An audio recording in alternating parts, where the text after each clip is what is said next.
اور اتنے کنزیوم ہو جاؤ، اتنے تھک جاؤ کہ تمہارے پاس نہ نماز پڑھنے کا ٹائم رہے، نہ ذکر کرنے کا ٹائم رہے، نہ کبھی زندگی میں قرآن کھولنے کی توفیق ہو، نہ قرآن سمجھنے کی توفیق ہو، نہ رشتہ داروں سے ملنے کی توفیق ہو، نہ صلہ رحمی کرنے کی توفیق ہو، نہ چیریٹی کرنے کی توفیق ہو، نہ دین پڑھنے کی توفیق ہو۔ اتنا کنزیوم مت ہو جاؤ، اور نہ یہاں سے فالس ہوپس لگاؤ۔ کیا تم نے ساری زندگی یہاں پہ رہنا ہے، یا تم نے قبر میں جانا ہے الٹیمیٹلی؟ اور قبر کے بعد تم نے کہاں جانا ہے؟ آخرت، جو کہ دنیا کی زندگی سے انفینائٹ ٹائم زیادہ ہے۔ تو پھر عقل مند آدمی کیا سوچتا ہے؟ ایک اور حدیث آپ کو سناتا ہوں۔ عبید اللہ ابن محسان reported the messenger of Allah صلی اللہ علیہ وسلم said, and mind you this is such a beautiful hadith کہ make this hadith your constitution of life۔ آپ یہ حدیث والا ایٹیٹیوڈ اپنے اندر لے کر آئیں اور پھر دیکھیں زندگی کتنی حسین بن جاتی اور ٹینشن فری بن جاتی۔ قال رسول اللہ صلی اللہ علیہ وسلم من اصبح منکم آمنا فی سربہ معافا فی جسدہ عنده قوت یومہ فکأنما حیزت لہ الدنیا۔ The messenger of Allah صلی اللہ علیہ وسلم said, whoever among you wakes up secure in his property, healthy in his body, and he has his food for the day, it is as if he were given the entire world۔ سنن ترمذی حدیث number 2346۔ اللہ اکبر۔ اللہ کے نبی صلی اللہ علیہ وسلم نے کہا کہ جو کوئی بھی صبح سو کر اٹھے اور وہ سکیور ہے، اس کی پراپرٹی سکیور ہے، خانہ جنگی نہیں ہے، وہاں پر امن ہے۔ نمبر 2، اس کے پاس ہیلتھ ہے، اس کے پاس صحت ہے، اسے کوئی بیماری نہیں ہے۔ نمبر 3، اس کے پاس اس دن کا ذخیرہ ہے، اس دن کا، نوٹ دا ورڈ، اس دن کا رزق ہے۔ It is as if he were given the entire world. اللہ اکبر۔ ہم 20 سال کی پلاننگ کر رہے ہوتے ہیں، 10 سال کی پلاننگ کر رہے ہوتے ہیں کہ بچے ہوں گے، انہیں کہاں سے کھلائیں گے، کس اسکول میں کرائیں گے، فیسیں کہاں سے آئیں گی۔ اور میرے ایک دوست نے کہا تھا کہ شاید اسی لیے نہیں ہوتا، کیونکہ اللہ کی کتنی بڑی ناشکری ہے کہ بجائے کہ اللہ کی نعمتوں کے بارے میں سوچنے کا، ہم ڈرتے ہیں کہ یار بچے پیدا ہو گئے تو کھلائیں گے کہاں سے۔ اور پھر ظاہر ہے کہ وہ ایک سیکولر نیریٹو تو ہے ہی نا کہ بچے 2 ہی اچھے۔ بہرحال یہ ایک الگ ڈسکشن ہے۔ سو پروفٹ صلی اللہ علیہ وسلم سیڈ کہ جو کوئی بھی صبح اٹھے اور وہ امن کی حالت میں، اس کے پاس صحت ہے اور اس دن کا رزق ہے، تو ایسے جیسے پوری دنیا کا بادشاہ۔ یہ لکھ کر لگا لیں حدیث اپنے کمرے میں آپ لوگ، you will be at ease, trust me, یہ رسول اللہ کی گارنٹی ہے۔ ان کے الفاظ ہیں کہ بھائی شکر گزاری کرو کہ آج تو کھانے کے لیے میرے پاس موجود ہے نا، کل اللہ دے گا، جیسے برڈز کو دیتا ہے، چڑیوں کو دیتا ہے۔ مجھے بتائیں کیا آپ کبھی بھوکے مرے ہیں؟ جتنے بھی لوگ مجھے سن رہے ہیں، کیا کوئی ایسا آپ پہ ڈے آ گیا کہ بالکل فاقہ ہو گیا اور ہم بھوکے مرنے والے ہو گئے ہیں، فٹ پاتھ پہ آ گئے؟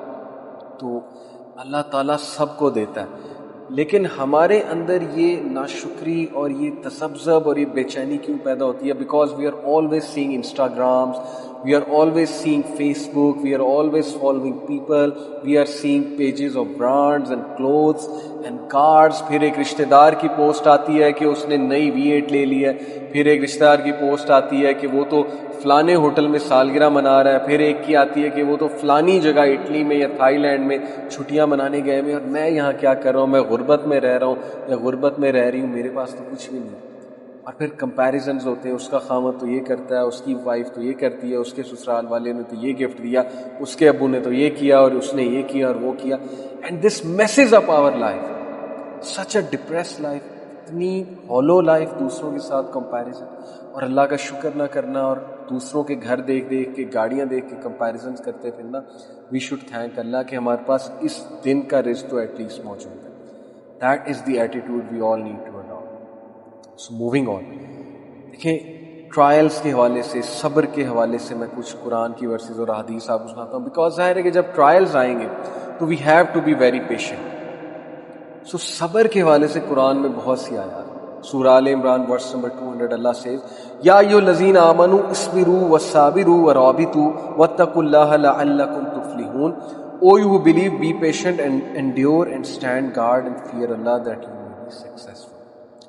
صبر کرو، پیشنٹ رہو اور انڈیور کرو، اینڈ اسٹینڈ گارڈ، ہر وقت اپنے گارڈ پہ رہو، اینڈ فیئر اللہ، اور اللہ تعالیٰ سے ڈر ڈر کے زندگی گزارو، یعنی بی کانشیس آف اللہ، تاکہ تم تفلحون، تاکہ تم فلاح پانے والے بن جاؤ۔ اور پھر اللہ سبحانہ تعالیٰ نے کہا وَلَنَبْلُوَنَّكُمْ بِشَيْءٍ مِّنَ الْخَوْفِ وَالْجُوعِ وَنَقْصٍ مِّنَ الْأَمْوَالِ وَالْأَنفُسِ وَالثَّمَرَاتِ وَبَشِّرِ الصَّابِرِينَ۔ we will surely test you with something of fear and hunger and a loss of wealth and lives and fruits, but give glad tidings to the patient ones.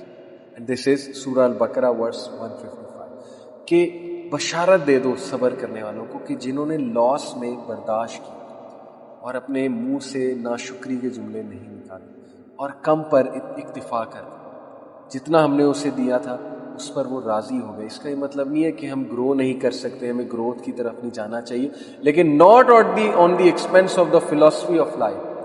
کچھ لوگ بہانہ کرتے ہیں کہ ہم تو گرو کر رہے ہیں، لیکن گرو کرتے کرتے وہ نمازیں بھی چھوڑ رہے ہیں، باجماعت نماز بھی چھوڑ رہے ہیں، اور وہ ساری چیزیں چھوڑ رہے ہیں جو اسلام نے کرنے کے حکم دیا. تو یہ کون سی گروتھ ہے؟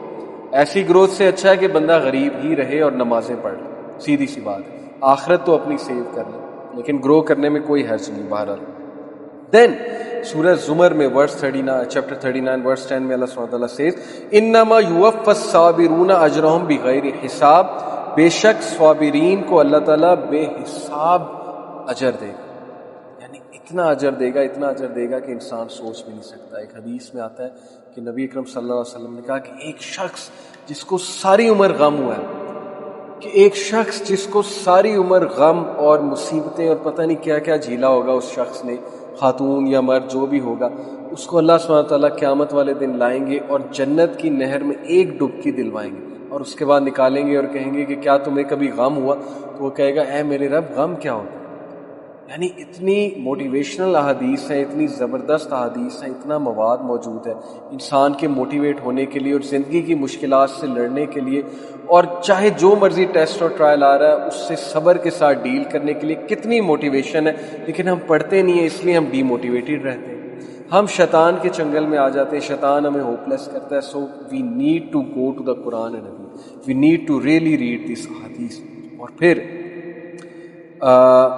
ایک آیت میں اللہ سبحانہ تعالیٰ فرماتے ہیں سورہ محمد میں چیپٹر 47 ورس 31 وَلَنَبْلُوَنَّكُمْ حَتَّى نَعْلَمَ الْمُجَاهِدِينَ مِنْكُمْ وَالصَّابِرِينَ وَنَبْلُوَ أَخْبَارَكُمْ.